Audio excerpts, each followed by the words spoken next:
Hey y'all, welcome back to Right at the Wire. Well, as part of our Champions Day coverage at Fairgrounds on Saturday, we're going to take a look at the late pick five, which has some really nice stakes races in it with a whole lot of value. So let's get into it. So this is the Fairgrounds Champions Day late pick five, which comprises races 9 through 13 on Saturday's card. If we look at leg one, it is part of the Champions Day series, the ladies' distaff. It's the ninth race. It's a mile and a 16th for 3-year-olds and up, fillies and mares, Louisiana breds. And this race, I think, has some value in it. I'm not over. Some of the more prominent horses here, I think, have some hair on them. So I think you're likely to have a little bit of value in here. We'll start with just to eliminate some of the chalk and tell you why. Free Like a Girl is coming to this race in good form. I just want to sprint, but that's the problem. This one's 0 for 5 at the distance, and the sire doesn't look like one that turns out a lot of two-turn horses and might be part of the pace early, but don't expect this one to be there late. I don't think the distance sets up well. Then Veil Mail. Veil Mail ran what I looked to be the race of her life last time. And if you look at her running lines, every time she has a top effort, she regresses in the next start. Got away to a pretty easy lead, and I don't think that's going to happen here. You've got Free Like a Girl and Cheapskate Diva who are likely going to be pressuring. So I think Veil Mail probably would be an underlay, and I don't want any part of her, just given her pattern. So let's look at the ones that we do like. AG Charlotte, I think, makes a lot of sense. It's the down and distance for a horse for the course. She loves this distance, coming in second off the layoff, where in the last, she was a really solid second to Veil Mail coming off the bench. She rated nicely, had good kick in the stretch, and I think definitely should move forward. So I like AG Charlotte in this spot. Star Moment is one that looks ready to pop off the bench. 3 for 4 on dirt. The class levels were improving prior to the layoff. So I think Star Moment is one that should fire and would be a really solid contender in here.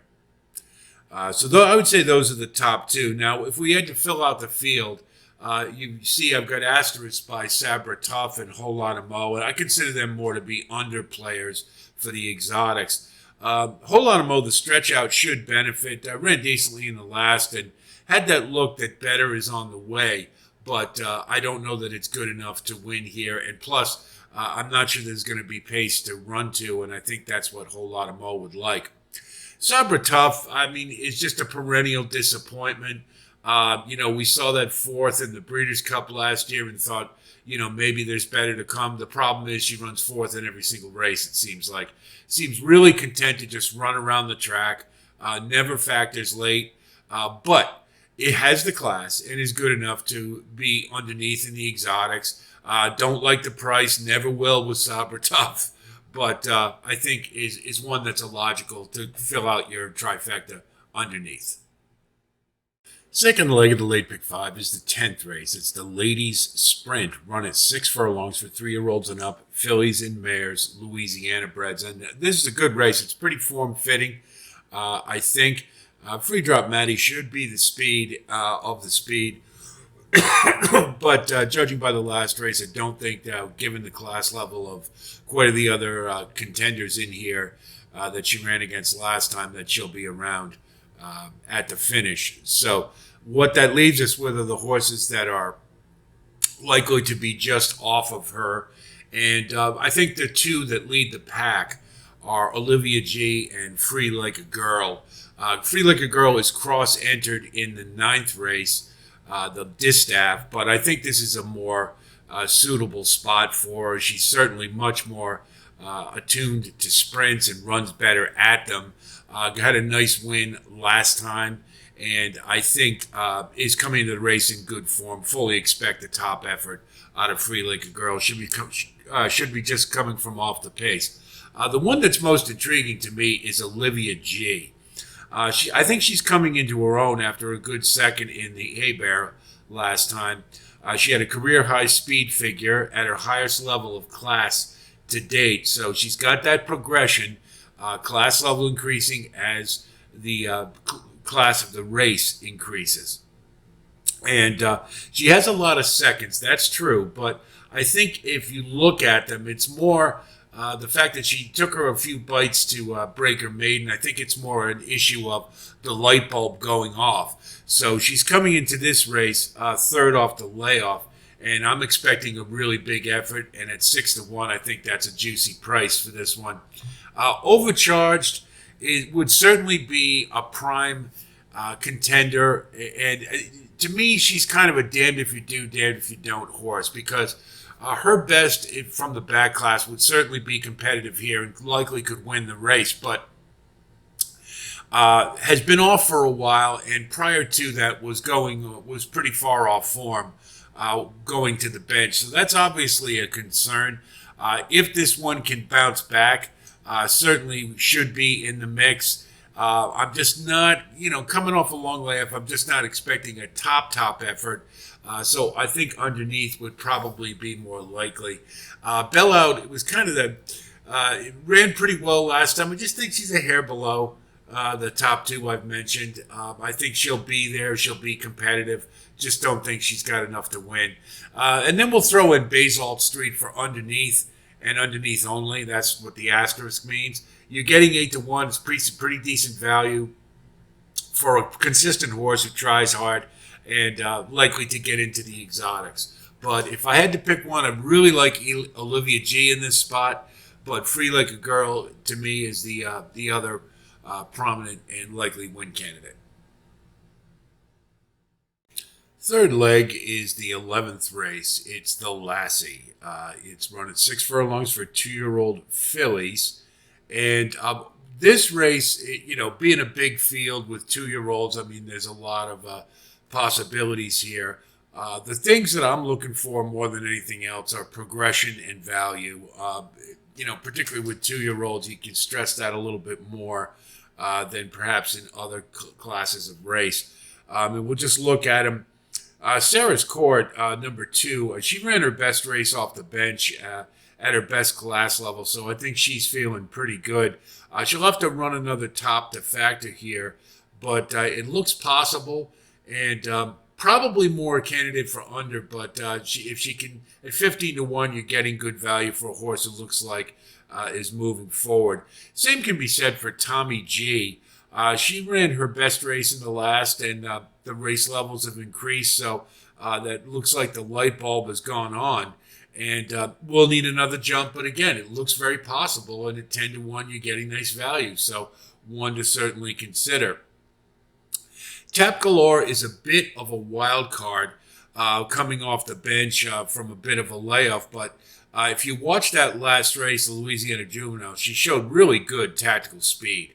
Was on the rails, swung out, and drove home pretty professionally. So building on that would put in this race, it would put in the mix as a major player. And I really like Tap Galore at 8-1. I think that's an outstanding value. Same can be said for Accommodate Eva. She's a Dallas steward, and Dallas loves to run his horses, as we know, but sometimes they do pop, and I think this is a good example of one.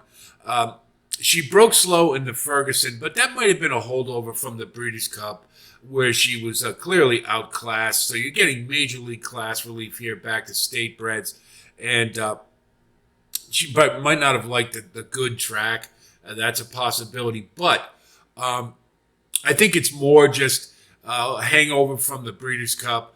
But still, even breaking slow, she kept on, and that was the thing I really was impressed by. She didn't throw in the towel and showed a really good kick in the stretch. And she's shown quality in open company prior. So I think those things are all put together at 8-1. I think you're getting really good value. And I like Accommodate Eva in this spot a lot. Clearly a test. Won the Ferguson last time. But, the thing about that race was it was a good effort, but it wasn't necessarily improved over prior races necessarily. So Um, she ran her race. I just think others maybe weren't up to the task yet. But there, as we mentioned, a couple from that race, Sarah's Court and Tommy G, both I think have room for improvement. I'm not sure clearly a test does.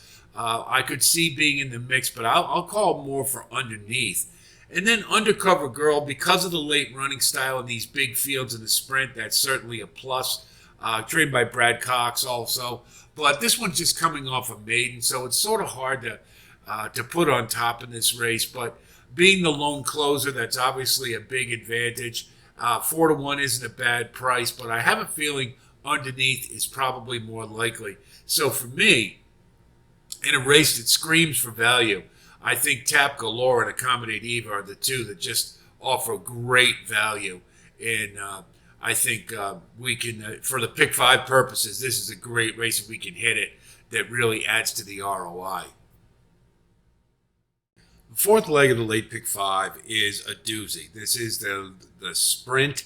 It is the 11th race. It's at 6 furlongs for 3-year-olds and up, Louisiana breds, and there is a ton of ways to go in this race. The main thing is that the early speed, which we always look for in a sprint, the main proponents, Feisty Feist, Mike J, are parked way on the outside, and Hooray of Austin has the inside, but I don't expect he's good enough that he could wire this field or even be prominent for very long. So really what we have to look to, I think, are horses who are going to be just off the leaders. And there are quite a few to choose from in here. There's a lot of horses in really good form. This is a very good betting race. We'll look at the ones I've looked at are Scuteria. Probably needed a race in the Robidoux last time. He had been off since August, and I think he'll likely have more in the tank for this one. And he'll need it to win. I think he's probably more candidate for under, but I think he's poised to have a good race and move forward. So at 15-1, we definitely want value in this race. And I think he's one that we can comfortably use.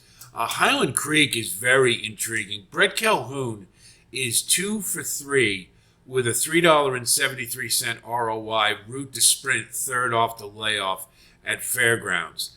And the cutback looks like just what the doctor ordered for this one. I think that he's been running at routes most of the time. Coming back to a sprint should give him a better chance, I think. And at 6-1, you're getting nice value. So I like Highland Creek in this spot. All Night Moonlight is one who's coming in second off the layoff, where he probably needed a race because he had been off a while. Now, this one beat Mangum wide all the way around the track in the La Chevelle 3 back. And if he can get back to that type of form, then he's dangerous in here. Now, he probably regressed off of his career high figure in that race because he ran so huge. But now he's had a freshening. He's got a race under him. So if he can get back into that kind of form with a favorable post position at 12-1, I think he's really good value. Autumn Strongman, well, he fooled me last time. I did not expect him to run that kind of race that he did, and he obviously ran a really good one, and he looks now poised to take another step forward. So rating, I think he'll be probably about mid-pack. Isn't a bad place to be in this race. It's going to be crowded, so it's going to be the one who gets the trip in this race. But at 12-1, I think Autumn Strongman has just as good a chance as a lot of these. Mangum is unfortunate in this regard. He's parked in the 13 hole. Now, if any horse in this field can overcome that, he might be one of them. He's on a 4-race winning streak. It doesn't matter short, long. He's extremely versatile. And if he can work out a trip, he could take this one down. But I'm guessing just because of the post more than anything else, underneath is probably more likely. And then we'll throw in Langsday, a late runner. He was flying late in the last one. We really liked him in the Robidoux, but came up short. I'll expect another type of effort like that out of him. And at 6-1, you're getting good value. So really, what I'm searching for in this race is just all about value. And there is There are a lot of choices, Braun and Bow. I could see using, but I just don't like that outside post of 14. Hilaire is another one uh, who has some appeal. And Brian's Iron Mike, maybe, but again, I don't like the post. He hasn't been doing well from the outside. An even unified report being the Dallas Stewart one coming off a long layoff. Who knows what he's going to look like? Hasn't done particularly well, but Dallas Stewart's known to throw in a bomb. So, again, a lot of different ways to go in this race, but we've settled on these. If I had to pick one, I'm probably most excited about. I'd love to. I think All Night Moonlight, if we can get back to that prior form and do it in a sprint, might be a sleeper in here. But Highland Creek looks really good to me as well. But whatever we're doing, we've got to have value. The last leg of the Champions Day pick five, late pick five, is a maiden special weight at 52,000. It's the 13th race, run at 6 furlongs for 2-year-old Louisiana breds. And of course, in a field this big, a lot of things can happen, and there's definitely a lot of ways to go, especially with 2-year-olds. We'll talk about the firsters to begin with that I think are noteworthy. Cypress Gold is trained by Keith Bourgeois, who was just lights out at this meet so far. I think he's 5 out of 7. Whatever the case may be, he's winning at 57%, I should say. Sorry about that. So the barn is just red hot. He's 2 for 2 with Ben Curtis in the irons. And while firsters isn't necessarily his bag, I think the fact the barn is so hot, you definitely have to include it. At 8 to 1, you're getting some nice value. Springtown is trained by Steve Asmussen. And being a Speightstown get, this one likely will fire out of the gate. So Speightstown gets 15% with firsters.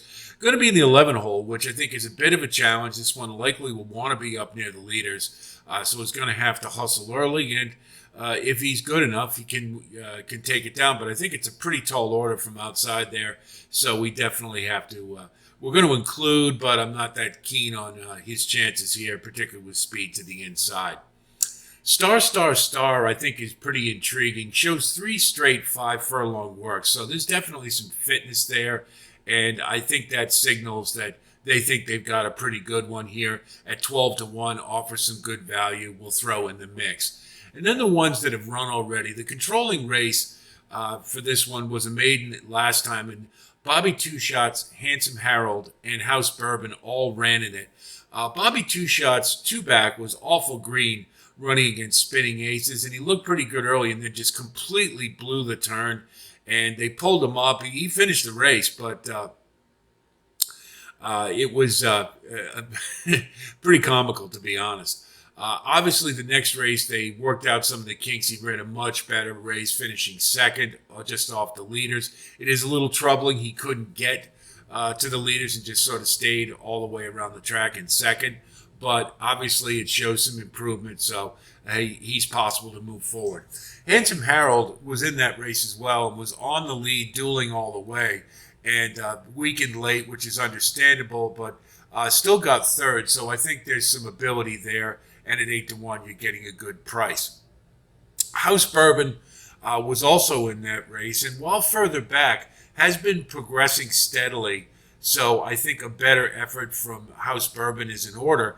And if you consider that there may be a tussle up front, as there often is in fields this big, coming from off the pace at 10 to 1, I think House Bourbon offers some really good value. So it's a wide open race. I think it's the 3 from the prior maiden, Bobby Two Shots, Handsome Harold, or House Bourbon, one of those 3. But there are a couple of first-time starters, I think, that perhaps could upset the apple cart. So we'll definitely have to spread here, get some value home, hopefully max out that ROI. So here's what our ticket looks like for the late pick 5 on Champions Day. Leg 1, we're going to use 3 and 5. Leg 2, race 10, we're going to use 2 and 5.